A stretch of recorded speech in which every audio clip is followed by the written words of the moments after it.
नमस्कार, सुप्रभात. मी श्वेता. तुम्ही पाहताय न्यूज 18 लोकमत. सकाळच्या बातम्यांमध्ये तुमचं स्वागत. आणि सुरुवातीला राजकीय वर्तुळातून एक मोठी बातमी.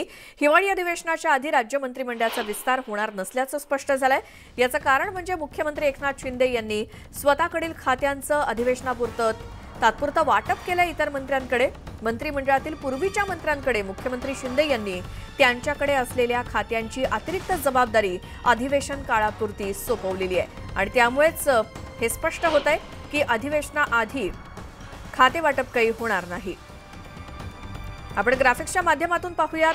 मुख्यमंत्र्यांनी आपल्याकडची खाती इतर मंत्र्यांकडे सोपवलेली आहेत. तर माहिती तंत्रज्ञान हे मुख्यमंत्र्यांचं खातं तात्पुरतं उदय सामंत यांच्याकडे सोपवण्यात आलंय. परिवहन सार्वजनिक बांधकाम खातं हे शंभूराज देसाई यांच्याकडे तात्पुरतं सोपवण्यात आलंय. तर पणन खातं दादा भुसे यांच्याकडे मुख्यमंत्र्यांनी तात्पुरतं सोपवलंय. अधिवेशन काळापुरती ही जबाबदारी देण्यात आली आहे.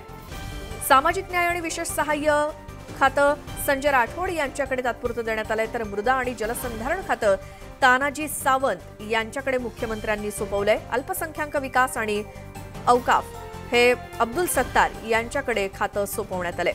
अधिवेशनापुरतं मुख्यमंत्र्यांनी आपल्याकडच्या जबाबदाऱ्या इतर मंत्र्यांवरती सोपवल्या आहेत. पर्यावरण आणि वातावरणीय बदल आणि सामान्य प्रशासन खातं दीपक केसरकर यांच्याकडे तात्पुरतं सोपवण्यात आले. तर मदत आणि पुनर्वसन आपत्ती व्यवस्थापन खातं संदीपान भुमरे यांच्याकडे देण्यात आले. तर माहिती आणि जनसंपर्क खातं गुलाबराव पाटील यांच्याकडे मुख्यमंत्र्यांनी तात्पुरतं सोपवलंय.